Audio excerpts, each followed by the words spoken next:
nous aussi. Hein. Bienvenue pour cette nouvelle session de France Association Santé. On est ravis de vous retrouver, chers invités. Et Claude, je te laisse la parole en quelques secondes. Merci beaucoup. Donc, bienvenue à toutes et à tous, comme a dit Frédéric. Bienvenue à tous les connectés et bienvenue aussi à nos experts qui sont sur cette table ronde.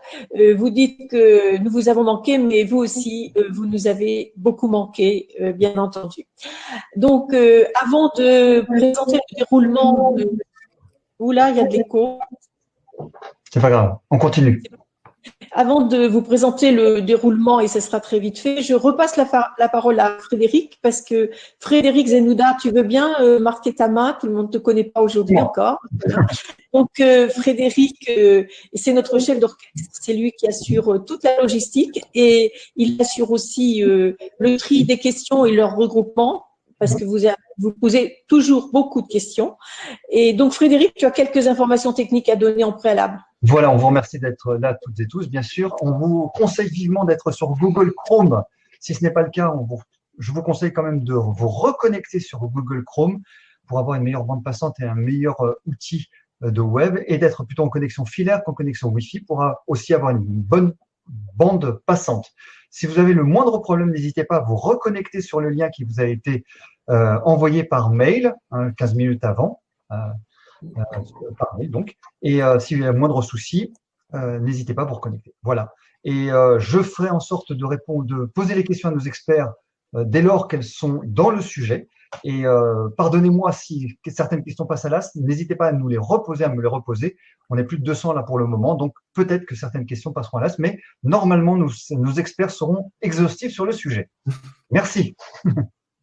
Bonne bon, alors, merci Frédéric. Donc normalement vous êtes plus de 350 inscrits, donc ce qui est pour un webinaire 1 de la saison 2 déjà énorme.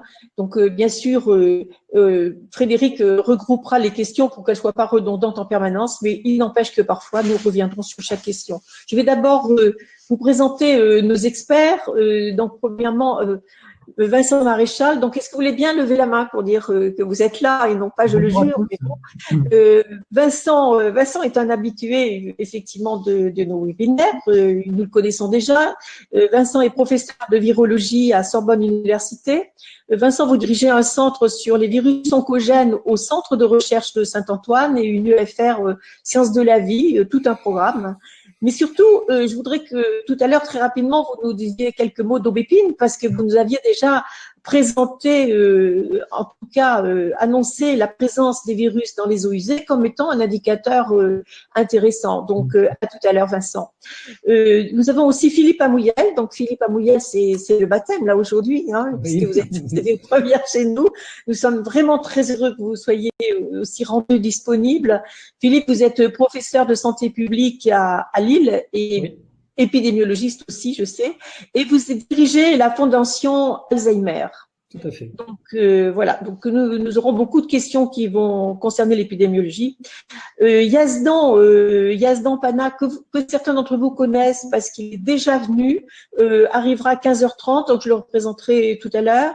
Et Jean-Pierre Thierry, qui est médecin conseil de France Asso Santé, par ailleurs médecin de santé publique, et qui est toujours présent et fidèle à ces webinaires. Voilà, donc pour le déroulement, nous commencerons par d'abord la connaissance du virus et les problèmes et les données épidémiologiques dont nous pouvons disposer. Donc, préparez déjà votre question sur la connaissance de l'épidémie et du virus, puisque nous traiterons seulement quand Yazdan sera arrivé les questions qui touchent au traitement, à l'infectiologie, aux antibiotiques, aux corticoïdes, et aux vaccins, évidemment. Je pense que là, vos questions seront nombreuses. Voilà. Avant de lancer la séquence questions-réponses, nous avons notre président, Gérard Raymond, qui est président de France Asso Santé, qui est confiné en Ariège, mais qui est quand même, qui va quand même être présent et qui va vous donner un petit mot d'accueil. Tu veux que je le lance maintenant? Alors, vas-y, tu le lances maintenant, Gérard. Quelques infos. Tu envoies son film de quelques minutes, enfin de quelques secondes, on va dire. C'est parti.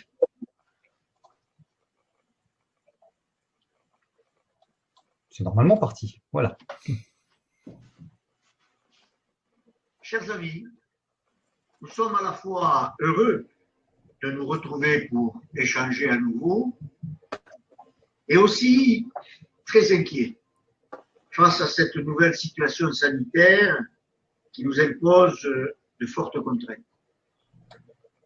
Lors de la première vague, lors de ce premier tsunami, c'est la peur qui a dicté notre comportement car nous ne savions pas ce que pouvait représenter ce virus. Il nous a fallu apprendre et apprendre vite. J'ai dit en son temps que cette crise serait un révélateur et un accélérateur. C'est aussi un signal fort qui nous oblige à la réflexion et à l'humilité. Alors, qu'avons-nous appris en quelques mois? Que notre vie va fondamentalement changer, que ce virus risque de peser longtemps sur nos modes de vie, que notre liberté d'action va être conditionnée. Elle va être conditionnée à des mesures que chacun devra prendre d'abord pour lui-même, mais aussi pour les autres. Ces gestes, c'est aussi la sauvegarde de notre modèle de société. Les gestes barrières classiques doivent donc être complétés par d'autres outils. L'application Tous Anti-Covid doit devenir en quelque sorte notre laissez-passer pour notre vie en société. Tester, tracer, isoler, même si ces mots résonnent douloureusement pour nous, nous devons les adopter. Cependant, gardons espoir et travaillons à cet espoir. Bientôt, un vaccin, nous dit-on, même si nous devons garder raison. Nos chercheurs ont aussi beaucoup appris et travaillé. C'est donc dans le partage de ces nouvelles connaissances que nous fonderons nos nouveaux comportements pour que nous puissions vivre notre vie en société. Ce nouveau webinaire a donc pour objectif de faire le point sur cette situation et sur nos connaissances. Chacun et chacune d'entre nous doit garder l'espoir. Voilà. Un joli message pour commencer. Parfait. Bon, merci Gérard. Gérard Raymond vient de faire référence à un des outils de la lutte qui s'appelle Tous Anti-Covid, qui est une application que l'on doit télécharger. Et nous allons commencer par un petit sondage dont je vous précise tout de suite qu'il s'agit évidemment d'un sondage totalement anonyme. Donc Frédéric, est-ce que tu peux lancer le petit sondage? Il est sur la barre de tâches. Il est sur la barre, sur le côté, hein, sur le côté sur le chat, sur le côté là où vous percevez, vous posez les questions. Normalement, vous devez la voir. Ah, ben non, il n'est pas là. C'est pas grave. Je ne vois pas. Je vais le remplir, c'est pas grave. Bon, en attendant, je vais rectifier. Jean-Pierre Thierry n'est pas médecin conseil. Il peut l'être par ailleurs dans sa vie professionnelle. Il est conseiller médical de France Asso Santé et aussi de l'association dont je m'occupe qui s'appelle Le Lien, hein, on peut le dire, Jean-Pierre. Donc moi, j'ai déjà vous demandé de ceux qui ont téléchargé Tous Anti-Covid, qui sont sur la plateforme, là, messieurs, avez-vous chargé Tous Anti-Covid? Oui. Oui. Oui. Ah, oui. Tout à Toi fait. aussi, Fred? Oui. Tout à fait. Bah, moi aussi, évidemment. Bien évidemment. Non, pas du tout. Alors, est-ce que c'est en ligne le sondage? Je vais le faire. Il va le faire. Ouais. Voilà. Eh bien, en attendant, peut-être tu peux nous envoyer une première question. Alors, la première. Vas-y. Oui, vraiment, la première question qui arrive. Où en est-on de la connaissance effectivement du virus? On parle de variants, on parle de mutations, on parle de transformation. Quelles sont les données actuelles? Est-ce que c'est le même que celui de novembre, décembre, janvier de l'année dernière, enfin de ce début d'année? Est-ce qu'il a varié? Est-ce qu'il est différent? Est-ce qu'il est plus contagieux, plus délétère, plus morbide, plus létal? C'est les questions qui sont posées. Alors, on veut tout savoir. Vincent, peut-être vous en premier? Très brièvement, d'abord bonjour à tous. Donc très brièvement, juste on peut rappeler que le coronavirus, qu'on appelle le SARS-CoV-2, appartient à une famille de virus qu'on appelle des virus ARN, donc des virus qui biologiquement varient beaucoup lorsqu'ils se multiplient, traditionnellement. À une exception près, justement, c'est ce fameux groupe des coronavirus qui a une capacité à corriger les erreurs au moment où il réplique son génome. Donc c'est un virus qui varie, mais qui varie moins que ce qu'on connaît pour d'autres virus ARN. Alors ce qu'on sait aujourd'hui, parce que ça a été beaucoup discuté, c'est que de toute façon, le virus, on l'a depuis maintenant presque 1 an, il a fait le tour du globe, évidemment il a varié, évidemment on voit des modifications sur le génome viral, mais à l'heure actuelle, et ça c'est très important à dire, aucune de ces mutations n'est associée à une augmentation de la virulence. Ça a été un sujet beaucoup débattu. On n'a pas aujourd'hui donc de preuves que le virus évolue en étant plus pathogène, plus nocif. Alors, ce qu'on peut dire en revanche, c'est qu'on sait que les virus évoluent et en général, quand ils évoluent, ils retiennent des mutations qui les rendent plus facilement transmissibles. Donc c'est plutôt une bonne nouvelle pour nous parce qu'un virus, en règle générale, évolue plutôt pour optimiser sa transmission, mais pas forcément pour optimiser les dommages qu'il provoque chez son hôte.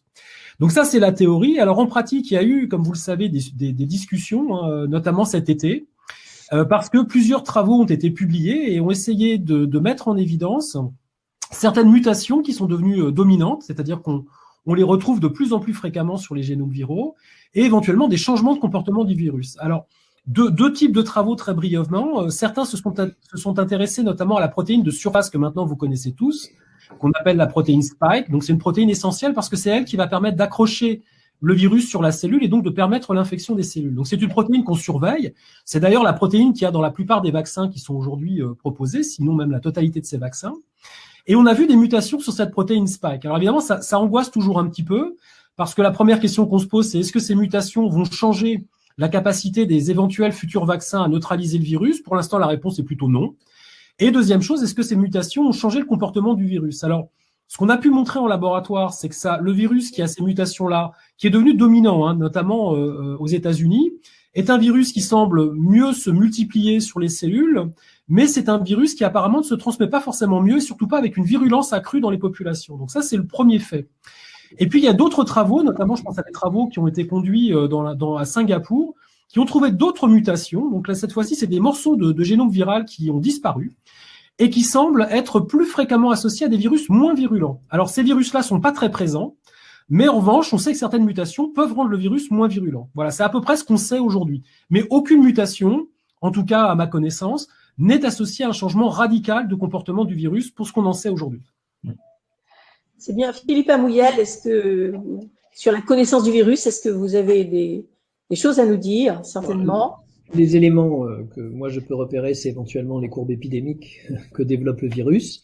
Alors, par rapport à ce que j'en connais et la manipulation des chiffres que j'ai pu faire, j'ai pas vu de différence, puisque les modèles que j'avais utilisés pour essayer de voir comment on pouvait décrire la courbe qu'on a observée à la première phase, je les ai appliqués avec un pas différent, d'accord, mais ça c'est normal, il y a une vitesse d'évolution, et j'ai obtenu exactement la même courbe. Donc s'il y avait eu ces variations de transmission, je pense qu'il y aurait eu des différences plus évidentes au niveau de la courbe épidémique, c'est-à-dire comment le virus se multiplie dans la population. En gros, combien il y a de cas dans la population.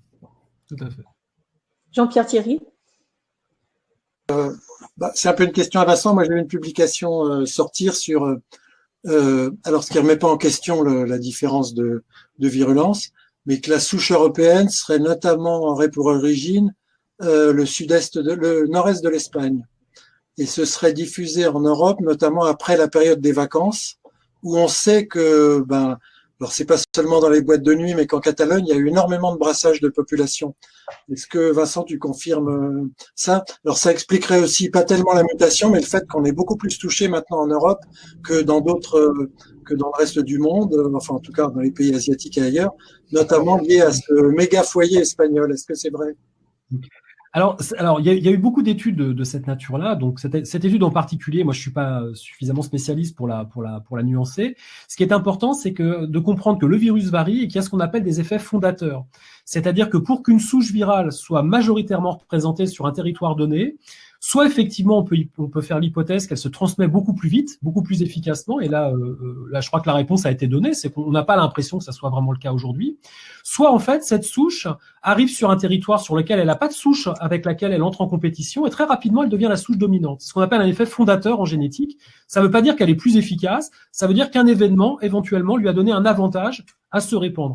Et c'est probablement ce qui s'est passé sur cette fameuse mutation qui a touché la spike, qui a été beaucoup décrite, qui est devenue une souche dominante aux États-Unis. On pense qu'il y a probablement eu un effet fondateur, c'est-à-dire que à de multiples reprises, des souches ayant cette mutation ont envahi les États-Unis et sont devenues dominantes.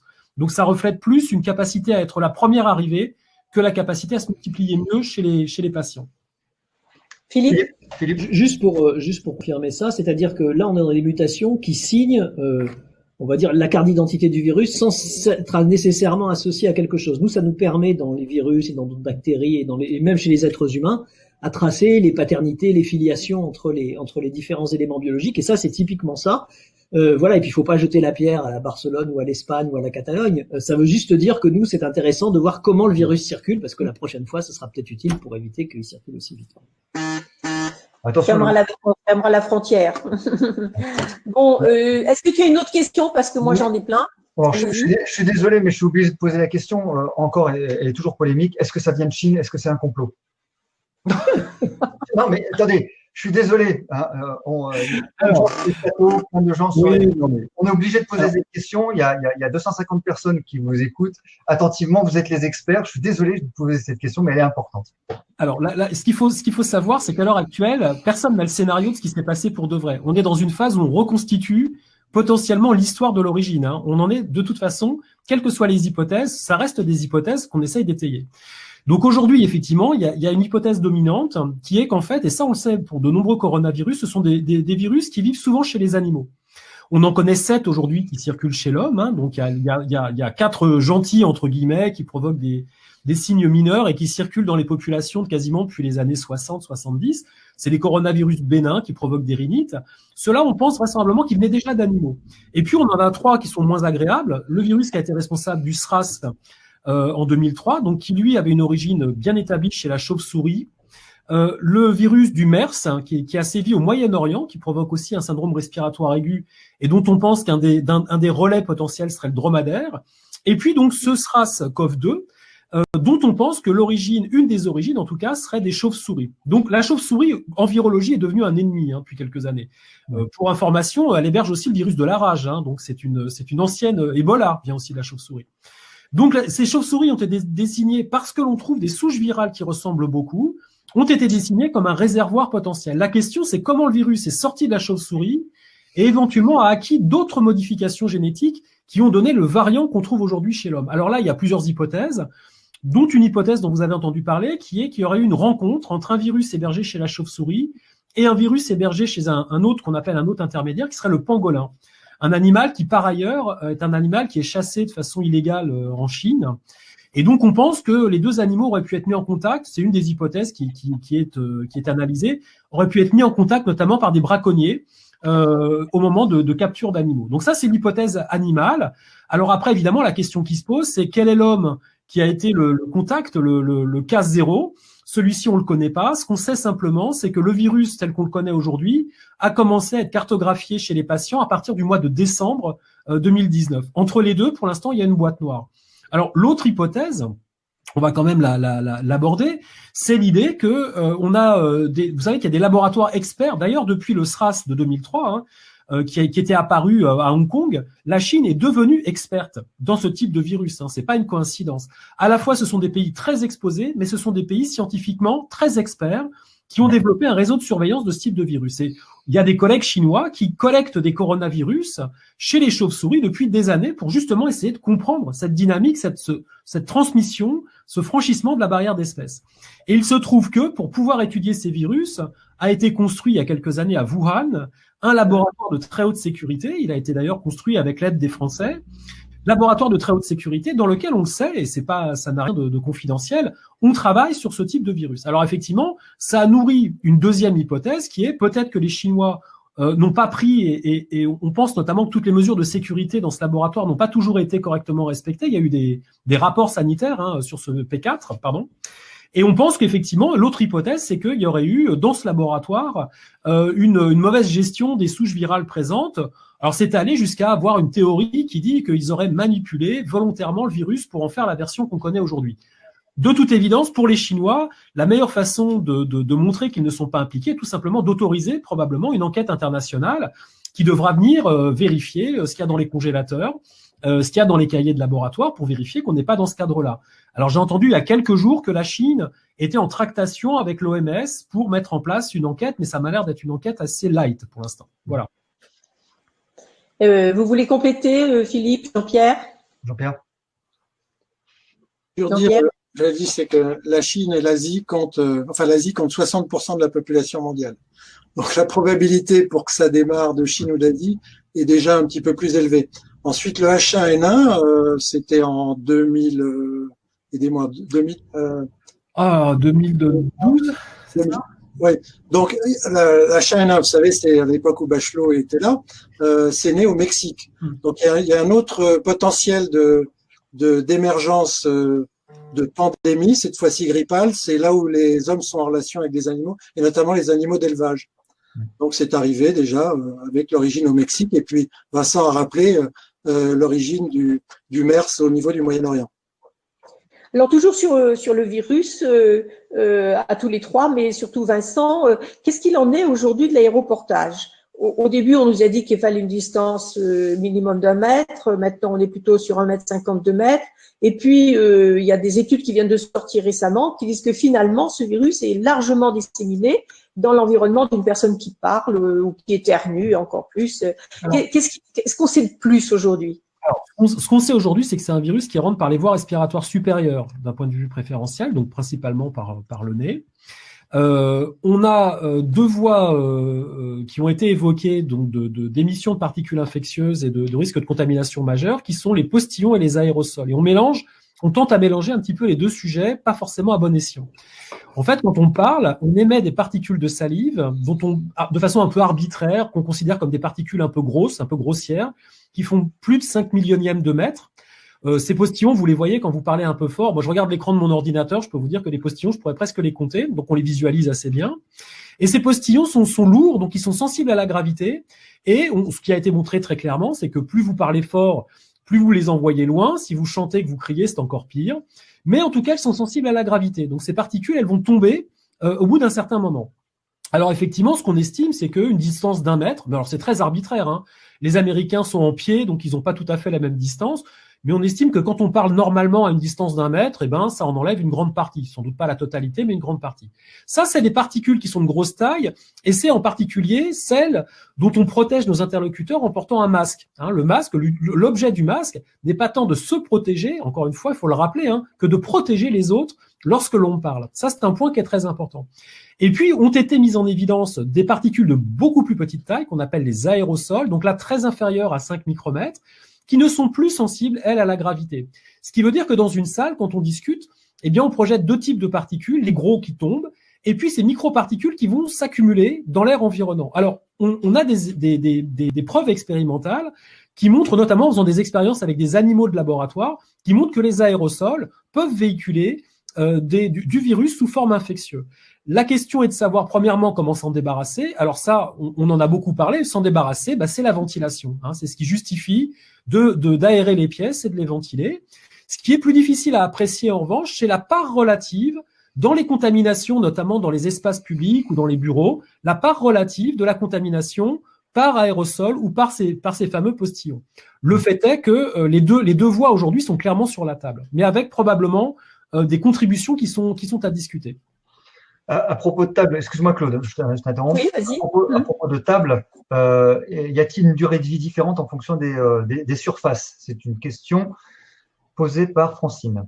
Oui, tout à fait. Alors ça a été. Alors en fait, il y a deux choses qu'il faut regarder. On a commencé d'abord par regarder le génome viral. Vous savez que cette fameuse RT-PCR dont on parle beaucoup, c'est une technique très très sensible qui nous permet de quantifier le génome viral. Mais le virus, c'est pas le génome viral seulement. C'est le génome viral emballé dans des protéines, emballé dans une enveloppe. Et pour qu'il soit infectieux, faut qu'il y ait tout. Alors, il faut faire attention à ça parce qu'on a montré très vite que le virus pouvait persister, le génome viral pouvait persister très longtemps sur des supports solides. Mais en fait, quand on fait des analyses plus fines, on se rend compte que la particule infectieuse, elle en soi, est beaucoup plus fragile. Alors, ce qu'on sait aujourd'hui, c'est qu'elle est sensible, elle est entourée d'une bicouche lipidique, d'une couche grasse, très sensible au savon et aux détergents. Donc ça, c'est la meilleure explication pour expliquer que le lavage des mains et l'utilisation des gels hydroalcooliques a une activité directe sur l'infectiosité. Et puis, ce qu'on peut montrer, c'est que sur des bureaux, alors on l'a fait sur des bureaux, sur des écrans, sur des poignées de porte, selon la nature du matériau, la demi-vie du virus change, c'est-à-dire la vitesse à laquelle il disparaît va changer. On sait par exemple que le cuivre, l'argent sont globalement d'ailleurs des surfaces très cytotoxiques, très virotoxiques, ce qui n'est pas le cas, ce qui est beaucoup moins le cas des plastiques. Et donc aujourd'hui, les données montrent qu'on va de quelques heures à éventuellement quelques jours de persistance sur les supports solides. Il faut mettre nos poignées de porte, nos tirettes de WC, tout ça en cuivre, si je comprends bien. C'est ce que font certains établissements de santé. Vous complétez, Philippe ou Jean-Pierre? Peut-être sur la durée de vie de ce virus, qu'est-ce qu'on sait? C'est exactement ce qu'a dit Vincent, il y a aucun sujet là-dessus. Je crois que le plus important, c'est de bien comprendre que cette enveloppe lipidique, c'est du gras et que le gras, ça se dissout merveilleusement bien dans les savons et ça marche très très bien. Et ça, c'est quand même une des réponses importantes à ce genre d'événement. Et l'utilisation du liquide hydroalcoolique ou du gel hydroalcoolique, c'est des éléments essentiels de la prévention de la transmission de ce virus. Une toute petite parenthèse, Frédéric, je crois que le sondage est en ligne. Oui, le sondage est en ligne. Voilà. Pour le moment, c'est 50-50. Hein. Je ne sais pas combien nous sommes là maintenant, puisqu'il y a plus de 350 inscrits. Il y a 250 personnes et c'est à 50-50 sur le sondage. Voilà. Alors, essayez de trouver le sondage et de nous répondre. Les résultats vous seront donnés à la fin de la session. Pour compléter encore sur cette durée de vie du virus, est-ce que vous pouvez nous parler un peu de l'importance de l'hygrométrie? On dit qu'il faut que la pièce ne soit pas trop sèche. Est-ce que vous pouvez expliquer? Parce que pendant longtemps, on a dit qu'il fallait un air sec, et puis maintenant, on nous dit que dans une pièce, je ne parle pas il faudrait plutôt avoir de l'hygrométrie et ne pas oublier de mettre des récepteurs d'eau sur ses radiateurs, par exemple. Ouais, alors moi je serais pas aussi affirmatif que ça. Les études commencent à se contredire un petit peu. En fait, il y a d'autres questions qu'on pose, mais qui viennent principalement au départ de la question qu'on peut aborder là, qui est celle de la saisonnalité. Vous savez qu'on a beaucoup évoqué la saisonnalité du virus en disant que c'est un virus qui ressemble beaucoup à celui de la grippe en ce qu'il se multiplie surtout, il se transmet surtout dans les périodes froides. On parlait plutôt de périodes froides et sèches en l'occurrence au départ. Alors, il faut comprendre pourquoi on dit ça. Il y a différents types de questionnements. La première, c'est que quand il fait froid, les physiciens nous disent que cette couche de gras devient plus solide. C'est un peu comme le beurre que vous mettez au réfrigérateur.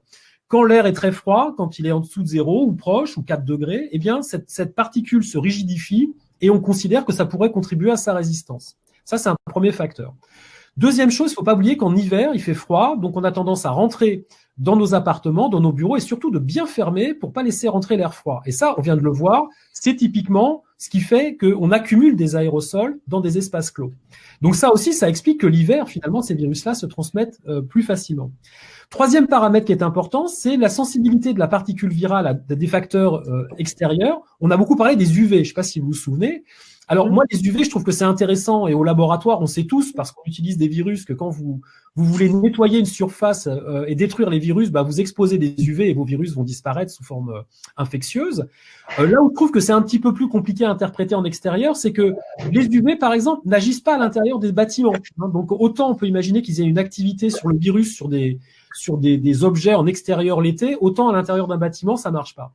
Et ce qui est très clair, ce qui est montré surtout, c'est que la chaleur joue un rôle fondamental, et on l'a revérifié, nous là, notamment dans l'eau, dans les eaux usées, c'est que plus la température augmente et plus vite le virus est déstabilisé. Il aime pas la chaleur, il aime pas l'augmentation de la chaleur. Après, l'hygrométrie, je serais un petit peu plus prudent. Là, je suis plus modéré sur l'aspect hygrométrie. Philippe, Non, ce que je voulais compléter, c'est qu'en fait, la notion de saisonnalité du virus, elle dépend du virus lui-même, mais elle dépend aussi de nos modes de vie en fonction de la saison. Comme le disait très bien Vincent, on reste plutôt chez soi, on rencontre des gens chez soi, on est dans des espaces confinés et sans aération. Donc c'est aussi ça qui favorise la recrudescence des activités des virus, que ce soit le coronavirus ou d'autres. Ça marche également avec d'autres virus. C'est le fait de se retrouver ensemble dans des espaces plus confinés. Tout à fait. Oui. Jean-Pierre. Juste rajouter un point, il y a une réflexion qu'on voit apparaître au niveau international, alors principalement aux États-Unis. Si on est amené à vivre assez longtemps avec le virus, c'est pour les gens qui vivent dans des espaces où on n'arrivera pas à aérer, notamment des bureaux fermés. Il y a une réflexion qui a démarré sur le type de filtration à utiliser, de filtrage ou de filtration à utiliser pour tous les systèmes de circulation d'air, y compris évidemment les rafraîchisseurs, etc. Donc c'est un truc à regarder, hein, parce que ça nécessitera de gros investissements. Et là, peut-être qu'il faut anticiper un peu si jamais le virus, enfin si jamais on est obligé de gérer cette épidémie pendant encore quelques mois, voire un peu plus, en fonction de l'arrivée des vaccins. Alors, pour en finir peut-être avec cette phase, parce que je pense que Yazdan va arriver, on va pouvoir passer au traitement et au vaccin et tout ça. Il y a certains supermarchés qui ont mis des sas de décontamination, notamment un supermarché à Ajaccio. Alors, ne me dites pas que c'est corse, que c'est la spécificité insulaire, mais est-ce que ça peut être efficace Alors, je ne sais pas ce que vous appelez un sas de décontamination. C'est comme dans les films, c'est ça? On vous projette du produit, vous avez une douche de gel hydroalcoolique avant de rentrer? Marc, qui nous a envoyé cette question, est-ce que tu peux répondre sur le chat de quel sas il s'agit? Voilà, donc nous avons Yazdan qui a dit. Moi, je suis pas. Peut-être que Philippe Amouel connaît, mais ça me parle pas. Non, ça me dit absolument rien. Et ça dépend quel type de sas, quoi. Enfin, Oui. Alors, on peut aussi vous irradier. Vous savez, si on met une bombe à col-balle, on sait que ça marche bien contre les virus, ça marche contre tout le monde, en fait. Hein. Donc, c'est Est-ce qu'il faut se doucher?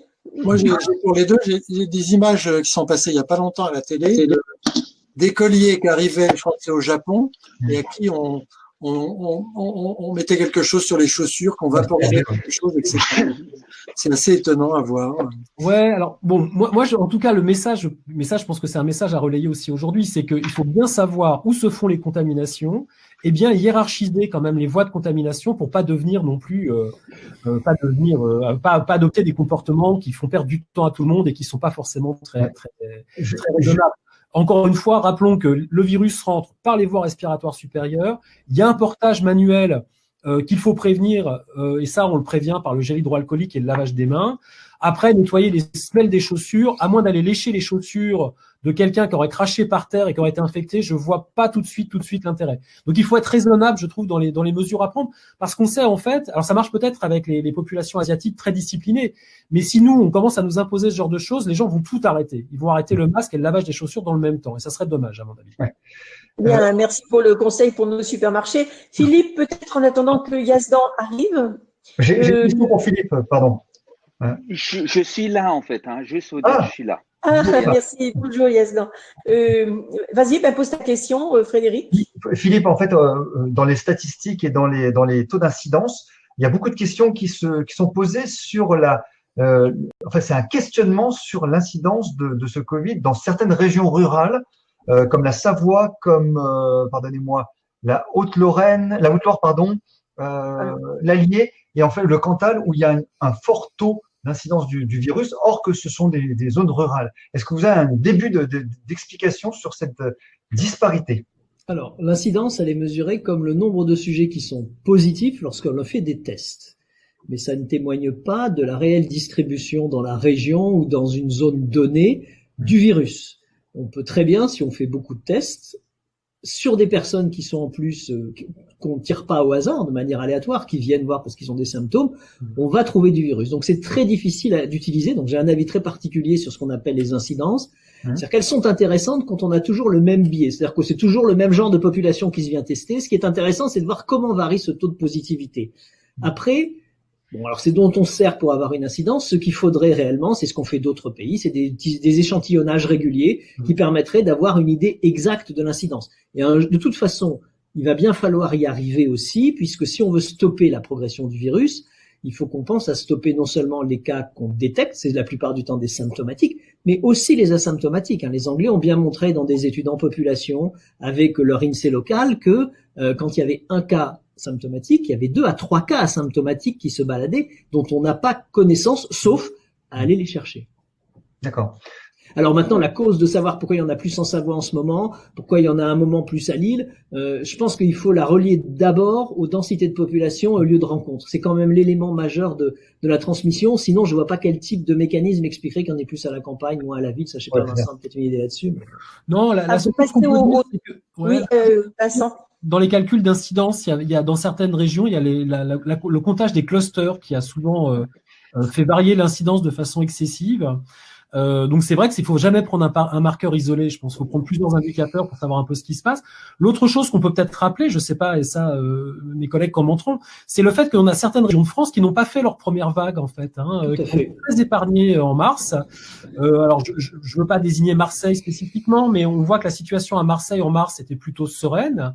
En revanche, aujourd'hui, moi j'ai un collègue marseillais au téléphone il y a pas longtemps, il me dit que c'est la catastrophe. Et je pense qu'ils sont en train de faire leur première vague aujourd'hui. Donc vous voyez, il y a des éléments de dynamique qui sont peut-être différents aussi parce que bon, la saison a changé, mais les populations n'ont pas été exposées de la même façon aux différentes étapes. Moi, je confirme complètement ce que dit Vincent là, sur l'aspect de la première vague. Tout le monde n'a pas eu de première vague. J'ai des collègues que j'ai appelés à Bordeaux et à Toulouse par rapport à Lille, ils avaient vraiment pas de première vague. Et puis on a vu les vacances entre les deux, et puis on a vu une vague générale arriver.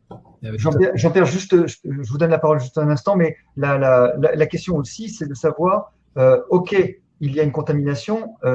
Quand on parle de deuxième vague, c'est les cas positifs ou les cas symptomatiques? Ah bah tous. Bah oui, tous. Et même les asymptomatiques qu'on obtient par le tracing, par le traçage. Jean-Pierre. Oui, je voulais juste dire, pour continuer sur le problème du rattrapage des régions qui n'ont pas été touchées dans la première vague. Dans pas mal de pays, on applique des mesures qui tiennent compte de ce facteur. Autrement dit, par exemple, si on prend la façade atlantique, a été pour l'instant assez peu touchée en France. On serait en Australie, on empêcherait que les gens des régions très contaminées viennent se balader dans les régions qui n'ont pas été contaminées. D'accord? Donc, autrement dit, le dire autrement, c'est que dans les régions où le virus circule peu, il faut surtout pas relâcher les mesures barrières et le reste, parce que c'est la meilleure façon de rattraper celles où le virus il a beaucoup circulé et donc de voir l'incidence augmenter. Alors, pour passer de la région au cluster, du plus large au plus petit peut-être, quels sont, on entendait hier que les États-Unis sortent des études où ils disent que majoritairement c'est dans les familles où on se contamine beaucoup. Est-ce qu'en France aussi les clusters sont plutôt un fait familial ou un fait universitaire ou festif? Qu'est-ce qu'on sait de plus là-dessus aujourd'hui? Jusqu'à présent, bon, il y a des clusters dans les endroits où il y a des gens qui se regroupent et il y a plus de 3 cas qui vont créer un foyer. On les trouve forcément dans les espaces familiaux et c'est quand même le gros problème de la régulation de la progression du virus dans la sphère privée. Je pense que dans la sphère professionnelle, ça commence à rentrer, même si c'est pas parfait. Dans la sphère publique, plus ou moins également, mais la sphère privée, et ça explique, je pense, les mesures qui ont été prises à juste titre, d'essayer de limiter ces transferts dans la sphère privée. Donc la plupart des foyers sont en effet dans la sphère familiale.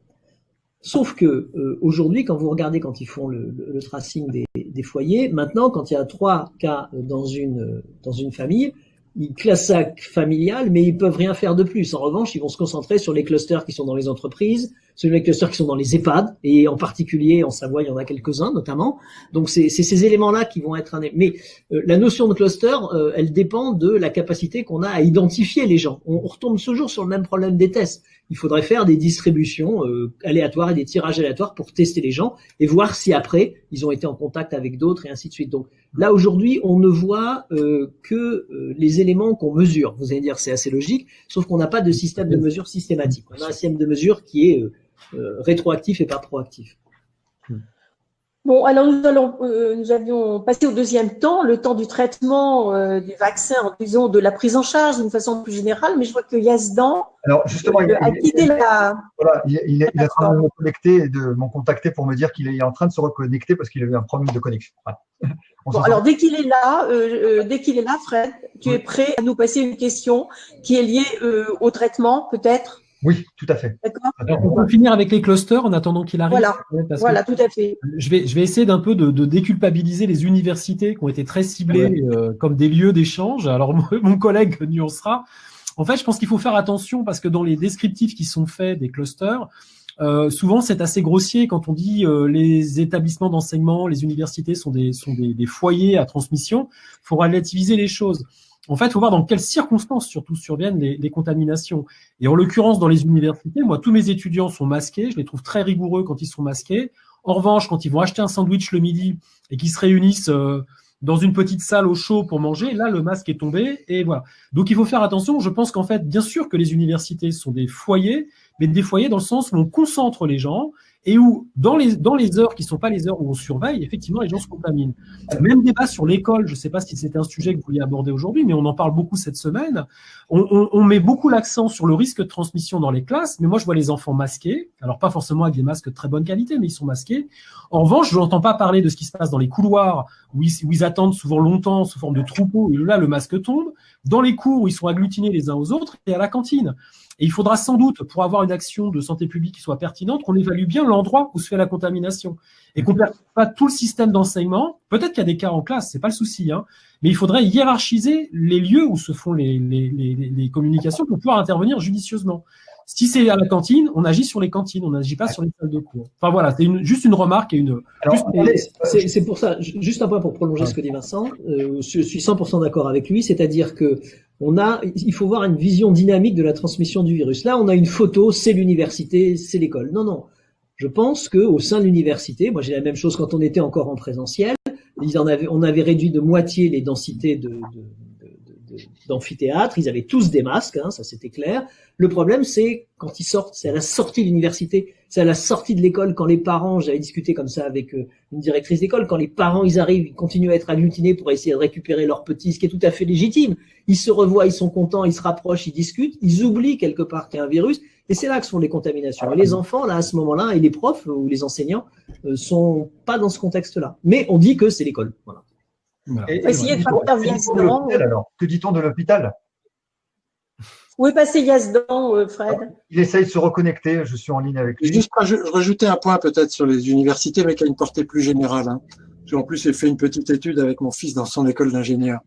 Alors, d'abord, il y a un problème spécifique de la demi-pension, puisqu'on enlève le masque quand on mange. Ça, c'est à peu près clair, pour ce que dit Vincent. Ensuite, quand on regarde les comportements des jeunes, en particulier dans les écoles d'ingénieurs, mais pas seulement, ils sont capables de faire très attention toute la journée, mais il y a eu des fêtes d'intégration. En fin de compte. Et au bout du deuxième ou du troisième verre, en fin de compte, les barrières tombent. Et on peut pas leur reprocher, c'est comme ça. Mais ça pas non plus, on n'a pas beaucoup communiqué là-dessus, jusqu'à prendre des mesures, vous avez vu, où on interdisait la vente d'alcool le soir. C'est un peu expliqué pour ça aussi. Mais vous savez que les intégrations dites bizutage sont interdites en France, donc on va pas en parler, et que c'est ce qui se passe aussi dans les soirées de mariage, et ce qui se passe dans les soirées entre amis. C'est ce phénomène de dynamique où à un moment, on respecte, et puis on oublie, et puis voilà quoi. Alors, est-ce que Yazdan, vous nous entendez? Oui, Yazdan doit nous entendre là. Vous nous entendez, Yazdan? Oui, je vous entends maintenant. Oui. Alors, je vous présente très vite, même si certains d'entre nous vous connaissons déjà, vous êtes déjà venus sur nos plateformes et nous vous remercions de revenir, de ne pas être découragés. Donc, Yazdan Pana est professeur d'infectiologie, chef de service des maladies infectieuses à l'hôpital Bichat. Donc, très vite, Yazdan, je vous pose une première question. En attendant, Fred va prendre les questions sur le forum qui concernent maintenant les traitements, la prise en charge, voire les vaccins. Qu'y a-t-il de nouveau dans les traitements depuis le mois d'avril, on va dire, le mois de mai? Voilà, d'abord, bonjour et merci pour votre invitation. Je suis pas du tout découragé de venir, je suis même très content. Alors, je sais pas si parce que je sais pas si je m'envoyais ou pas, mais bon, peu importe. Là, vous montre. On vous entend très bien. Alors, sur le traitement, la première chose à dire, c'est que pour l'instant, vous savez, la maladie Covid, c'est une maladie qui, en fait, est plusieurs maladies. Ça, c'est la première chose à dire, je pense. C'est une maladie virale, surtout au début. Et en fait, les complications arrivent quand il y a une inflammation très importante.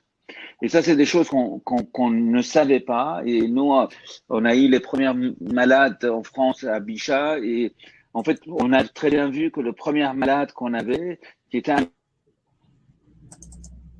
au début, et après, au moment où il n'y avait plus d'excrétion virale, c'est là où il a commencé à avoir sa pneumonie.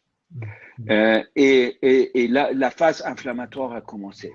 Donc, on a essayé de pousser les avancées thérapeutiques sur deux fronts. Un front, trouver un traitement contre le virus. Un front, se battre contre l'inflammation. Sur l'inflammation, c'est là où on a progressé. Ça veut dire que les corticoïdes, au début, il faut savoir que surtout les réanimateurs n'étaient pas du tout d'accord qu'il fallait mettre des corticoïdes. Pourquoi? Parce qu'on a fait beaucoup de mimétisme au début avec la grippe. Et sur la grippe, si vous mettez les corticoïdes, c'est pas bon du tout, hein. Alors que là, on l'a essayé et on a montré que chez les patients qui sont en réanimation et ventilés, le fait de donner des corticoïdes diminuait d'environ 35% la mortalité. Et chez les patients qui étaient en hospitalisation avant d'être en réanimation, avant d'être ventilés, les corticoïdes diminuaient de 12% la mortalité. Donc ça, avancée majeure qu'on a fait. Maintenant, ce qui est standard, c'est, alors là, je vais être extrêmement précis, c'est qu'un patient hospitalisé qui a besoin d'oxygène, il faut le mettre sous corticoïde. Alors pourquoi j'insiste? Parce qu'on s'est rendu compte que beaucoup de malades en ville commencent à prendre des corticoïdes. Non, c'est même délétère de prendre les corticoïdes quand vous n'avez pas besoin d'oxygène. Il ne faut pas prendre des corticoïdes en ville. C'est délétère. C'est uniquement au moment où vous avez une inflammation, donc au moment où vous avez besoin d'oxygène qu'il faut le prendre. Donc ça, c'est la première chose, un traitement. De la même façon, même s'il n'y a pas eu d'essais cliniques randomisés, il y a eu beaucoup d'études sur le fait que l'inflammation, c'est égal thrombose. Et au début, on a eu des morts subites liées à des embolies pulmonaires, notamment. Et donc, il y a des équipes françaises, notamment une équipe lilloise, qui a très bien montré ça. Donc, on a commencé à mettre des anticoagulants pour les patients. Et ça, c'est le deuxième élément qui a permis d'améliorer les choses. Et enfin, le troisième élément, c'est au début, on ventilait très rapidement les patients. Et là, on a appris de ventiler plus tard parce que une fois qu'on ventilait les patients, c'était très compliqué de extuber. Donc, on a commencé à faire des oxygénothérapies avec des débits très élevés, mais sans intuber le patient, ce qu'on appelle OptiFlow ou CPAP ou etc. Et en fait, avec ces trois facteurs, on a réussi à améliorer le devenir des patients. Et avec ces trois éléments, on sait maintenant que les patients hospitalisés ont moitié de risque de passer en réanimation. C'est-à-dire de 50%, on a baissé la probabilité de transmission des patients hospitalisés en réanimation. Donc ça, c'est très important pour le patient, mais aussi pour la saturation des systèmes de santé. Et deuxièmement, à peu près, c'est des travaux de modélisation, mais de 58% de diminuer la mortalité chez les patients qui arrivaient à l'hôpital. Et il y a une étude qui vient d'être publiée de la PHP et notamment de la Pitié qui montre qu'avec le temps, la mortalité a baissé de 50%. Donc, c'est vraiment des interventions sur le versant inflammatoire de la maladie qui ont permis d'améliorer les choses. Sur le versant antiviral, ça, c'est beaucoup moins d'avancées. En gros, on n'a pas encore trouvé de traitement antiviral. Il y a des résultats négatifs. Le Kaletra, le lopinavir, on a montré que ça ne marchait pas. C'est un traitement que le patient VIH connaissent très bien, le monde VIH connaît bien. Là, on a compris que ça ne marchait pas. Et non seulement ça ne marchait pas, c'était même délétère. Il y a plus d'une dizaine d'essais cliniques randomisés bien faits qui ont été réalisés dans le Covid qui montrent que l'hydroxychloroquine, ni en hospitalisation, ni en ambulatoire, ni en prophylaxie post-exposition, malheureusement, ne marche pas. Il y a eu aussi un essai sur l'interféron par voie subcutanée qui a été fait aussi par notamment, alors ça c'est des études en plus que nous, via Discovery, on a participé, mais avec l'OMS, que l'interféron par voie injectable chez le patient hospitalisé ne marche pas. Il y a aussi des études sur la remdesivir qui a été aussi beaucoup évaluée. Une étude américaine a montré qu'il y avait un bénéfice non pas sur la mortalité, mais sur la diminution de durée de séjour. Mais l'étude de Solidarity et Discovery que nous on a fait, les résultats intermédiaires qui ont été pas encore publiés dans un journal, mais publiés sur Medvrix en préprint, montrent qu'il n'y a pas d'effet sur la mortalité. Donc là, il y a un débat. Donc du coup, on continue à inclure des patients, notamment l'étude Discovery continue à inclure les patients pour essayer de montrer si ça marche ou ça marche pas. Mais il y a des études discordantes. Donc, dans les autres antiviraux, il y a les anticorps monoclonaux. Alors, j'en parle parce qu'il y a une étude qui a été publiée notamment il y a une semaine dans New England Journal of Medicine. Alors, les anticorps monoclonaux qui agissent comme les antiviraux, c'est un peu comme le plasma de convalescence, si vous voulez. Mais bien sûr, on ne peut pas faire plein de plasma de convalescence alors que là, on peut produire plus. Donc, ça cible le spike de virus Covid, SARS-CoV-2. Et là, au niveau des patients en ambulatoire, il y a une étude qui a montré, en utilisant les anticorps monoclonaux des laboratoires Lilly, que la charge virale baissait plus rapidement chez les patients qui avaient une dose de cette molécule par rapport au placebo. En sachant que pour l'instant, on ne sait absolument pas si la mortalité, si l'hospitalisation est corrélée à la baisse de charge virale ou pas. Donc, ces résultats, pour l'instant, on ne peut pas complètement dire qu'est-ce que ça veut dire. Dans cette même étude, il montre que les patients en ambulatoire qui ont ces produits ont de l'ordre de 1,6% de risque de passage en hospitalisation, alors que dans le placebo, 6%. Donc, c'est des études trop préliminaires pour penser que ça veut dire quelque chose. Par ailleurs, ce même traitement a été utilisé chez les patients hospitalisés aux États-Unis, mais l'étude a été arrêtée pour futilité, donc l'absence d'effet. Il y a une autre anticorps monoclonal que tout le monde connaît parce que M. Trump l'a eu, c'est le Regeneron. Et en fait, ça, les laboratoires eux-mêmes sont en train d'évaluer. Il y a une étude qui a été quand même arrêtée parce que le ratio risque-bénéfice a été démontré insuffisant chez les patients sévères. Il y a d'autres études chez les patients moins sévères qui continuent. Donc, c'est un champ très important, mais il semble malheureusement que les laboratoires qui font les anticorps monoclonaux, les premiers, s'intéressent beaucoup plus aux patients ambulatoires en prophylaxie post-exposition que patients sévères hospitalisés, parce que c'est vrai que les antiviraux, il faut les donner tôt. Donc voilà, si vous voulez, en gros, oui, des espoirs sur le traitement contre l'inflammation avec des résultats même sur le terrain. Non, pour l'instant, pas de succès, mais ça continue sur les traitements antiviraux. Voilà sur les traitements. Merci beaucoup, Yazdan. Est-ce que l'un de vous veut compléter? Oui, bah, j'avais une question pour Yazdan, enfin deux questions. La première, c'est que dans les formes graves, on a mis en évidence certains déficits des voies interférons. Et donc, est-ce que ça veut dire, là, les échecs récents sur l'interféron injectable, est-ce que ça veut dire qu'on perd tout espoir de corriger le tir avec de l'interféron injectable dans certaines formes? C'était la première question. Et la deuxième question, c'est aujourd'hui, que sait-on sur ces fameux anticorps qui ciblaient les voies interleukines, qui ont aussi levé pas mal d'espoir pour les formes graves? Est-ce qu'il faut persévérer?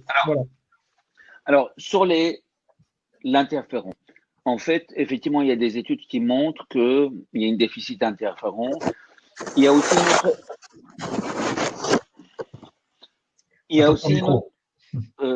une autre étude aussi qui a été faite par les chercheurs de chez Jean-Laurent Casanova, qui montre aussi qu'il y a des auto-anticorps, anti-interférons. Et par ailleurs, pardon. Par ailleurs, il y a une autre étude qui va être publiée aujourd'hui, je crois, dans Lancet Infectious Disease, qui montre que l'interféron en inhalation peut être efficace, mais il n'y a que 50 personnes. Donc, tout ça pour dire que je pense que l'interféron, c'est pas fini, mais nous, ce qu'on pense, c'est que probablement il faut le donner plus tôt. Et que si on le donne trop tard, il n'y a pas d'effet. Donc ça, c'est pour l'interféron. Et après, peut-être, est-ce que inhaler, c'est mieux que cutané? Nous, on avait eu beaucoup de questionnements autour de ça. Les gens disaient que non, ça ne doit pas être, mais bon, peut-être. La deuxième chose sur les immunomodulateurs, il y en a pas mal qui ont été évalués.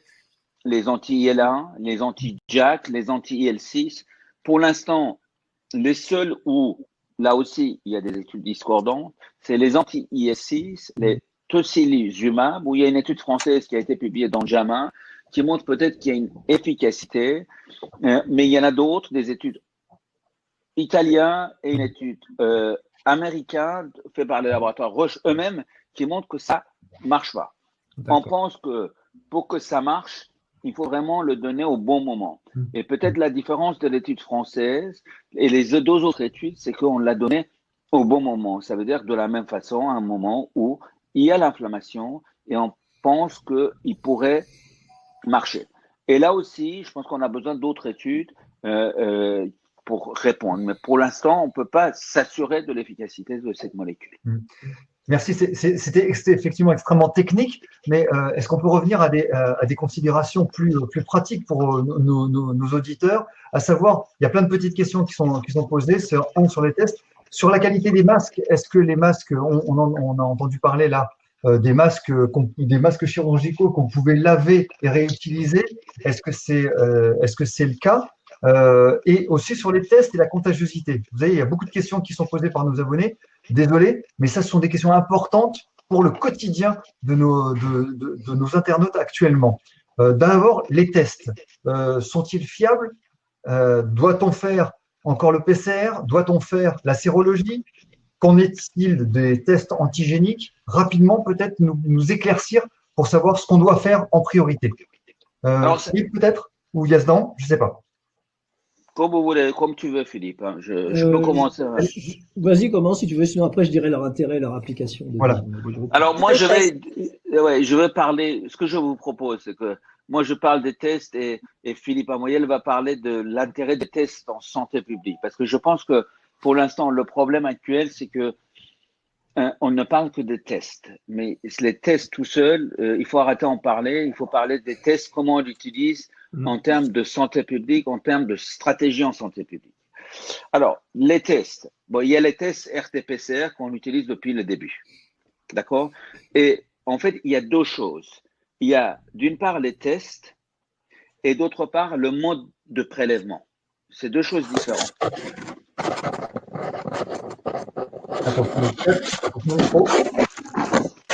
Yazdan, tout va bien?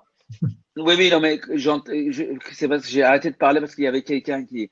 Je ne sais pas si c'est moi, hein, mais en fait, je ne crois pas que ce soit moi. Hein, ça. Je ne sais pas. Alors, en fait, si vous voulez, il y a le mode de prélèvement. Le mode de prélèvement, c'est prélèvement nasopharyngé, prélèvement oropharyngé et salive. Pour l'instant, on est sur nasopharyngé, oropharyngé, qui sont des prélèvements qui ne sont pas très agréables pour le patient. Et je peux vous dire que j'en ai eu beaucoup, personnellement. Donc, on a essayé d'évaluer la salive. La salive semble avoir une sensibilité plus faible. Et chez les patients qui n'ont pas de symptômes, une sensibilité très mauvaise, qui, par ailleurs, est indépendant de la charge virale. Donc, on a un problème autour de salive. Sinon, ça aurait été plus simple. Donc, pour l'instant, la salive n'est proposée que si vous êtes symptomatique. Et on ne le fait pas beaucoup. Après, vous avez les tests. Vous avez les RT-PCR classiques. C'est l'examen de référence. Et après, ce qu'on voulait faire, c'est d'essayer d'avoir des tests où vous avez les résultats en une demi-heure. Parce que ça permet de changer la donne. La personne ne va pas au laboratoire. Et on peut mettre des ballons devant des lycées pour faire tous les lycées. Ou comme vous l'avez vu, en Slovaquie, faire toute la population. 5 millions d'habitants. Ou à Liverpool, fait toute la population. Les tests antigéniques, ils ont l'avantage d'avoir les résultats en une demi-heure. ils ont une sensibilité qui est bonne si vous vous adressez à des gens qui ont des charges virales élevées. Donc, ce n'est pas un examen pour faire le diagnostic, c'est un examen pour voir si vous êtes contagieux ou pas. Ce n'est pas un examen pour l'hôpital, pour faire le diagnostic de la maladie, c'est un examen pour faire dans la population, pour savoir si vous êtes contagieux ou pas. Et aujourd'hui, après plein d'études, on arrive à la conclusion que les tests antigéniques sont bonnes pour le dépistage de masse et pour essayer d'évaluer qui est contagieux, qui n'est pas, mais pas pour dire qui est malade, qui n'est pas malade. Voilà, je m'arrête là et maintenant la suite c'est Philippe, je crois. Le micro, Philippe, le micro. Vous n'avez pas mis le micro. Ça marche mieux. Oui, alors en France, on n'a qu'un seul terme pour le test, alors que les Anglais ont deux termes. Il y a le test pour le diagnostic et il y a le test pour le dépistage. Les Anglais, ils ont le screening et ils ont le testing. Le testing, c'est pour le diagnostic. Ça, on n'a pas le terme en France. Donc, on a tendance à mélanger les deux. Et faire un test, c'est aller voir son docteur pour confirmer qu'on a bien une maladie. Ça, c'est la position qu'on a quand on est malade, quand on va à l'hôpital. En revanche, quand on prend par exemple le dépistage du cancer du sein ou du cancer colorectal, on n'a pas de symptômes, on n'a rien, on va faire un test qui n'est pas forcément aussi précis que celui qu'on fait quand on veut confirmer une maladie, pour dépister, c'est-à-dire essayer de repérer très tôt dans la population les gens qui ont le problème. Là, c'est l'idée de repérer très tôt le virus dans la population, et ça c'est important pour éviter sa dissémination et la course du virus. Donc, en effet, comme le dit Yazdan, il est clair que quand on arrive à l'hôpital ou qu'on va dans une consultation Covid, on vous fait un test RT-PCR. Et en effet, je pense que la notion du prélèvement est importante. Je crois que même dans le cadre d'un dépistage de masse, pour le moment, on ne pourra pas se passer du prélèvement oropharyngé. Alors certes, il est désagréable, bien fait, ça peut être fait. Je suis un peu comme Yazdan, j'en ai eu beaucoup. J'ai testé différentes mains, différentes manœuvres. Et il y en a dont je me suis souvenu de ma narine pendant plusieurs heures, et d'autres, je m'en suis même pas aperçu. Donc voilà, je pense que ça c'est important et c'est une question de formation. Ça va nous permettre quoi, le test de dépistage de masse? Ça va nous permettre de dépister des gens qui ont le virus et souvent qui n'ont pas de symptômes. On détecte aujourd'hui avec les tests qui sont faits, et on en fait beaucoup, on détecte des gens qui ont souvent des symptômes, qui ont souvent quelque chose qui fait qu'ils peuvent imaginer qu'ils ont été contaminés. Tous ceux qui se baladent dans la nature, qui ont été contaminés, qui sont positifs, qui relarguent du virus, mais qui n'ont aucun symptôme, et il y en a. Les Anglais qui ont mesuré ça en population estiment qu'il y en a à peu près 2 à 3 pour un patient positif. C'est ceux-là qui vont nous aider à stopper la progression de l'épidémie. C'est pour ça que les notions de dépistage national commence à s'imposer, parce que là, on a donc cette deuxième vague, il va bien falloir qu'on en sorte, on va finir par en sortir. Ce qu'il faut à tout prix, c'est éviter la troisième vague et la quatrième vague en attendant le vaccin. Et là, l'idée, c'est vraiment de stopper le problème à la racine avec ce dépistage de masse, et même plus précocement, c'est peut-être Vincent qui va en parler, en allant de vous chercher des signaux faibles, par exemple dans les eaux usées, puisque là, on est encore un coup en avance par rapport au virus, et mettre les mesures à ce moment-là pour éviter qu'on connaisse ce qu'on connaît en ce moment. Alors, peut-être 2 questions sur la vaccination. Alors, la première concerne la vaccination antigrippale qui potentiellement pourrait fragiliser, c'est une question, c'est pas une information, attention, hein, qui pourrait potentiellement affaiblir les défenses et favoriser le développement du Covid. C'est une première question. Et où en est-on de la vaccination? Évidemment, la question quand, comment et quelle efficacité. Alors, qui se lance? Yazdan. Alors, redites la question. Alors, la première question. Pardonnez-moi. Oui. La première question, c'est quid de la vaccination antigrippale qui risque de favoriser le développement du Covid? Non. Alors, non, pas du tout. Au contraire. Il y a un risque de faire les 2 virus en même temps. Et si on fait une infection à la grippe et à la Covid, on va faire une forme plus grave probablement. Donc, il y en a un pour lequel on a un vaccin, pour l'autre, pour l'instant, on n'en sait rien, même s'il y a des résultats prometteurs, mais on n'en sait rien. Donc, il faut essayer de se vacciner contre la grippe pour les personnes à risque, en tout cas, de maladies sévères pour éviter une co-infection par les deux qui peut être assez sévère. Donc, il faut, pour les personnes qui ont des formes, qui ont des comorbidités, qui ont des facteurs de risque, il faut absolument se vacciner contre la grippe.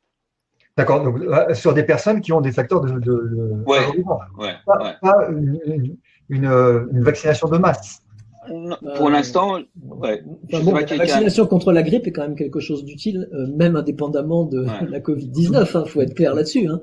Et je pense qu'en France, on se vaccinait probablement moins, y compris dans mon hôpital, contre la grippe. Donc ça reste quand même un problème. Hein. C'est pas parce que la Covid-19 est passée au premier rang de la scène que ça change quand même le problème de la grippe. En plus, on a de la chance, potentiellement, puisque ça fait des formes moins graves.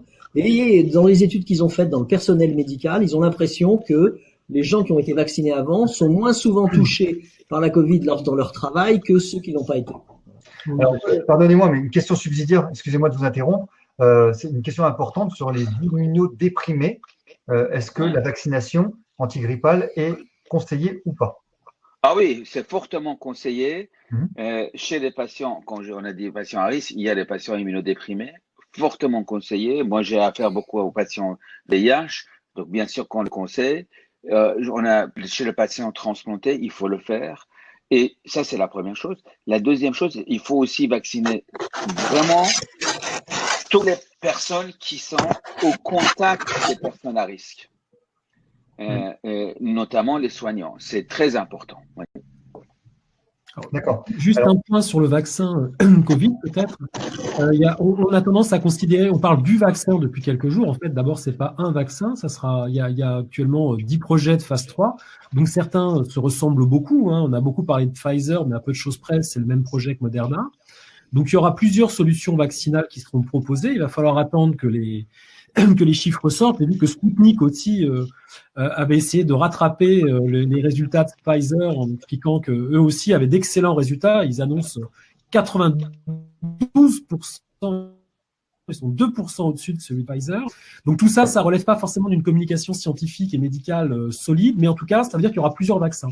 Là, je trouve que la question importante aujourd'hui aussi, c'est de savoir qu'on ne sait pas finalement ce qu'on attend de ce vaccin. Ce qu'on attend d'un vaccin en général, c'est soit d'empêcher les formes graves, et idéalement de bloquer la transmission. Et aujourd'hui, on ne sait pas, en fait, si les vaccins qui seront proposés bloqueront spécifiquement la forme grave ou seulement empêcheront la transmission ou feront les deux. Donc, et ça, c'est très important parce que du coup, la stratégie vaccinale risque de changer.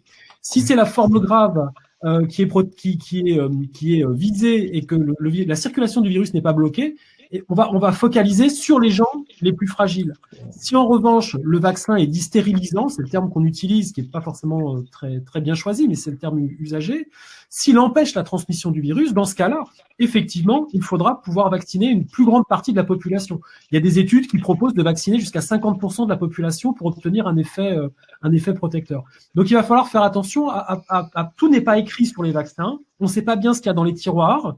Il va falloir être prudent et pas confondre la communication en direction des marchés financiers et la communication à l'attention des personnels de santé avant de commencer à parler de ce qu'on a entendu ces quelques jours, c'est-à-dire est-ce que ça sera obligatoire, pas obligatoire.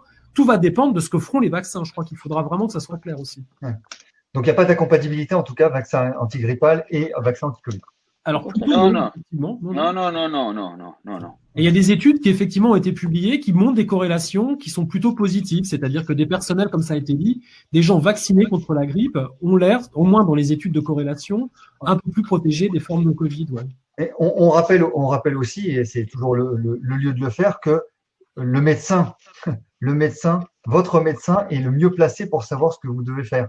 Hein. Donc, je pense que c'est un sujet qu'on va aborder certainement la prochaine fois sur le relais médical et surtout l'absence de consultation médicale dans cette période. Hein, c'est toujours d'actualité, c'est toujours quelque chose d'assez prégnant. Et donc, il faut absolument aller voir votre médecin parce que lui sait, c'est pas Internet qui sait, c'est pas les plateaux de BFM comme disait un abonné. C'est vraiment votre médecin qui va savoir exactement quoi faire, quand faire. De cette vaccination. Sous réserve que les généralistes soient formés correctement et comprennent bien ce qu'est un vaccin, parce que moi j'ai vu des chiffres assez inquiétants sur effectivement certains généralistes qui ne recommandent pas la vaccination, voire même qui la déconseillent fortement. Donc là, il y a peut-être de la communication à faire aussi au sein des collègues. C'est ça. Et après que le médecin soit aussi libre de ses prescriptions aussi. C'est un sujet, oui. C'est un autre sujet. Non, je balance. On peut pas trop laisser dire ça parce que les calendriers vaccinaux sont dans la mesure du possible Donc, ils sont construits sur un niveau de preuve suffisant. Donc, il faut pas croire. Non, justement, il y a des règles de vaccination qu'il faut respecter. Alors, sur des cas particuliers avec certaines pathologies, d'ailleurs, elles sont pas toujours très connues, puisqu'on posait la question des immunodéprimés. Il n'y a pas de problème dans les 2 cas qui ont été donnés. Mais il y a un outil en France qui s'appelle mesvaccins.net, qui est utilisé d'ailleurs, qui est sur le site de Santé publique France, qui en cherche bien, qui donne l'ensemble des recommandations et qui rappelle quel est le calendrier vaccinal. Parfait. Est-ce qu'on peut revenir un peu, regarde s'il y a d'autres questions sur les traitements, Frédéric. En attendant, je voudrais qu'on revienne un peu sur les tests, parce que Philippe Amoudal tout à l'heure a abordé la question du risque du stop and go, qu'on n'en voulait plus, effectivement, ce qui veut dire qu'il y aura un intérêt majeur sur les tests pour le déconfinement. Et Yazdan, vous avez aussi dit que le test en soi, c'est pas la question du test, mais c'est qu'est-ce qu'on en fait. Et moi, j'aimerais bien qu'on parle un peu de l'intérêt du test par rapport à l'isolement, tout simplement, comment on va faire. Ouais. Alors, ça, oui, pardon. Vas-y, Yazdan. Vas-y, j'irai après. Non, moi, je voulais juste dire un mot. Hein. Il faut plus jamais parler de test sans parler de traçage et isolement, parce que test tout seul, ça fera rien du tout. Hein. Sauf de dire qui est malade, ce qui est déjà important. Mais en outil de santé publique, il faut vraiment faire dépister, tracer, isoler. Et ça, c'est vraiment des choses importantes. Voire même vous donner avant de tester, hein, parce qu'il faut aussi expliquer aux gens qu'on n'attend pas forcément le résultat du test pour s'isoler. C'est ce que j'allais dire. Est-ce qu'il ne faudrait pas changer on dit tester, tracer, isoler, on met isoler à la fin. Résultat, le problème de l'isolement n'est pas passé en préoccupation majeure. Est-ce qu'il ne faudrait pas un peu inverser et dire isoler, tester, isoler, tracer, j'en sais rien. Mais c'est vrai qu'il faudrait dire isoler d'abord, parce que c'est l'isolement qui va nous permettre de réduire, de peut-être casser la chaîne épidémique, mais le test en soi est intéressant, sûrement cliniquement, j'en doute pas un instant, mais le test tout seul en soi, l'intérêt c'est quand même pouvoir prendre des mesures, pour que chacun individuellement comprenne bien que effectivement il faut s'isoler et que en attendant l'arrivée des résultats. Voilà, le test c'est pas une fin en soi. Le test, il doit déclencher une action par la suite. Il doit déclencher une action par la suite qui doit être qui doit être très précise. C'est-à-dire que tout à l'heure on parlait des tests de dépistage, des tests antigéniques. Le test antigénique, son intérêt, c'est d'être rendu en moins de 30 minutes. Ça veut dire que normalement, quand on fait un test antigénique, que ce soit votre médecin, votre pharmacien, etc., il faut pas juste rendre le résultat du test à la personne qui l'a fait. Il faut tout de suite lui demander qui elle a vu. Et ça, c'est un problème actuellement dans les plateformes de traçage de l'assurance maladie, c'est-à-dire que l'assurance maladie, c'est elle qui assure en ce moment le traçage de 2e niveau après celui du médecin traitant. Donc, il faut déjà qu'il y ait le médecin traitant qui l'ait fait pour faire les premiers cas contacts, puis ensuite toute la zone, et surtout d'envisager tout de suite l'isolement. Or, aujourd'hui, on dit aux gens, isolez-vous. Alors, vous prenez l'exemple d'un étudiant qui a 25 ans, qui est à Lille, qui est en colocation avec 3 personnes, qui est à 250 ou à 500 km de chez lui, qui peut plus du coup se déplacer. On lui dit, bon, maintenant, vous êtes positif, vous vous isolez. Mais il dit, je fais quoi, moi? Donc, il faut aussi prévoir, quand on déclenche des campagnes de tests de type dépistage de masse, il faut prévoir tout de suite l'isolement et enchaîner les 3 mesures en même temps. C'est-à-dire que si vous allez vous tester pour savoir si vous êtes positif ou pas, c'est pas très utile. On engage du test, il faut le faire avec une vraie logique derrière, qui est bien sûr tracé et isolé, en sachant qu'il faut isoler très vite. Mais alors, par rapport à ce Pardon, Yazdan, allez-y. Non, juste par rapport à ce que vous disiez, c'est exactement la réflexion actuelle. C'est peut-être de mettre l'isolement au centre. Mais pour mettre l'isolement au centre, il faut aussi organiser l'isolement. Et organiser l'isolement, c'est pas quelque chose sur lequel on a assez travaillé. Il faut que l'isolement devienne possible. Il faut que les gens, il faut peut-être des incentives. Il faut peut-être aider les gens qu'on va mettre en isolement. Et tout ça, c'est extrêmement important. Et je dirais, le rôle des associations de patients là, c'est clé. Et c'est clé pour essayer de réfléchir ensemble comment essayer d'améliorer l'acceptabilité d'isolement. L'acceptabilité d'isolement. Voilà. Voilà, c'est ce dont je voulais parler, c'est qu'il faudrait qu'on crée des troupes de bénévoles. Et ça, Jean-Pierre, je vais peut-être solliciter là-dessus, parce que le Royaume-Uni a été là-dessus extrêmement proactif et nous, on n'est pas encore au niveau. Alors, juste, je peux, pardon, allez-y. Moi, j'avais juste un point sur les bénévoles après, mais allez-y. Non, je voulais juste dire que on a parlé des clusters tout à l'heure. Les tests, y compris RT-PCR, s'ils sont bien faits, peuvent contribuer à gérer des clusters quand le virus circule assez peu. Et donc, je rappelle juste ici que la Corée du Sud, où il y a eu moins de 1000 morts, fait 10 fois moins ou 20 fois moins de tests que nous. D'accord? Donc, c'est parce que justement, le virus circule peu. Quand on est en diffusion communautaire, comme en Angleterre ou en France, il faut complètement changer la stratégie de test pour effectivement mettre isolé au centre et avoir un dispositif pour isoler. Alors, deux nouvelles pas si terribles que ça, c'est que le système testé, tracé, isolé anglais est un échec officiellement reconnu dans une enveloppe qui était de 10 milliards. D'accord? Et donc, seulement 20% des gens ont accepté de s'isoler et pourtant, ils avaient des volontaires. Donc, il faut encore avancer. En France, on peut parler d'un échec aussi de la dépense de tests qu'on a fait, parce que ça a été dit, je crois par Vincent et par Yazdan de façon très explicite, on n'a pas le dispositif d'accompagnement pour isoler, qui va être très compliqué à mettre au point, mais qui est indispensable. Alors, oui, c'est marrant parce que… pas le bon mot. C'est le mot volontaire que je voulais dire. Voilà. Allez-y, Yazdan. Mais en fait, j'allais dire exactement la même chose. Si vous voulez, je peux vous l'envoyer. Il y a un papier qui est sorti le 5 novembre dans New England Journal of Medicine et le titre c'est les limites de la persuasion. Et en fait, c'est sur l'échec de la stratégie anglaise. Et effectivement, en France, on est en train de penser à ces volontaires, à ces médiateurs que nous, dans le monde VIH, on appelait médiateurs, hein. Pour que finalement on puisse convaincre les gens par les pairs d'accepter un certain nombre de choses, qui est bien. Hein. Mais en fait, cet article, je veux vous l'envoyer, dit quand même que pour pouvoir faire accepter l'isolement, la persuasion seule, y compris par les pairs, ça suffit pas. Il faut quelqu'un qui, quand il est isolé, il perd son boulot, Vous voulez faire ce que vous voulez, il perd son boulot.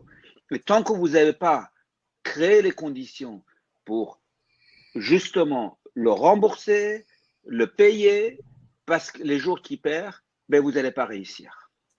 Donc peut-être qu'à la place de isolement, on peut parler de protection de la personne et que c'est un problème de sémantique. Exactement. Oui, il faut qu'il ait un intérêt à s'isoler. Si on n'arrive pas à créer l'intérêt à s'isoler et l'accompagnement des personnes isolées, c'est-à-dire le portage des denrées alimentaires, des choses comme ça, je pense qu'on aura du mal. Philippe? Oui, je crois que c'est un élément. Il y a deux éléments importants qui ressortent de la discussion, c'est en particulier sur le médiateur. Je pense que depuis le début, alors je sais pas si Yazdan a une idée là-dessus, je trouve que on n'a pas fait assez intervenir des comités citoyens, des usagers et autres. Je pense que ça manque. J'ai pas compris pourquoi. Et l'autre groupe qu'on n'a pas fait intervenir, mais c'est un peu parallèle à ça, c'est les économistes, qui nous disent combien ça coûte un confinement exactement et faire des stratégies de choix aussi par rapport à la valeur économique. L'impression qu'on a, c'est que si on fait un dépistage de masse, certes, ça va avoir un coût.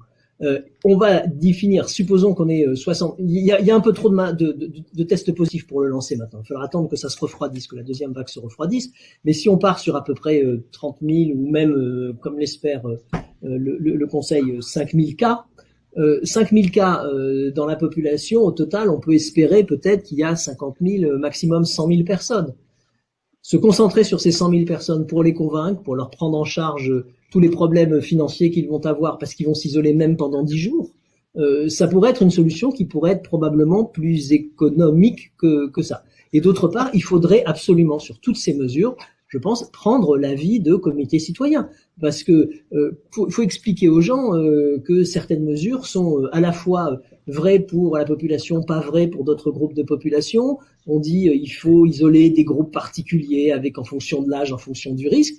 Je pense que les gens ont besoin de savoir et de discuter. Et je pense que ça aiderait beaucoup à la pénétration et à l'acceptation de ces mesures. Bon, une dernière question. Oui, une dernière question. Après, Frédéric, tu nous donneras le résultat du sondage. Oui. Non, là où la problématique, c'est comme le dit Valérie, certains employeurs obligent à venir travailler en attendant les résultats de tests quand la personne est cas contact. Se pose la question de la contagion, une temps de contagion. Donc, Philippe, vous n'êtes pas d'accord avec ça? Non, dans les protocoles actuellement, en effet, quand vous êtes un cas contact, l'arrêt ne se fait qu'après, parce que tout dépend du moment du contact, tout dépend au moment où vous allez faire le test, il faut un certain temps, parce que si vous venez d'être contact avec quelqu'un qui avait une faible charge virale, si on vous fait le test tout de suite, ça va pas être... Donc il faut que les gens appliquent strictement les mesures barrières, ça c'est un fait, qui partent peut-être en télétravail ou que sais-je, s'ils le peuvent, mais normalement, les recommandations actuellement dans le tracing, c'est le cas contact ne doit pas s'isoler avant qu'il ait eu son test. Dès qu'il a son test, on suppose que 6 jours après le contact, il peut le faire et qu'il va être contaminant, il s'isole là, oui. Vous parlez de 6 jours de contamination. Ça, c'est important ce que vous venez de dire. Contagiosité. Hein, Philippe? Bien sûr, oui. Vous parlez de 6 jours de contagiosité. Petite remarque, il y a une question sur qu'est-ce qu'on fait si on doit s'isoler alors qu'on vit en famille.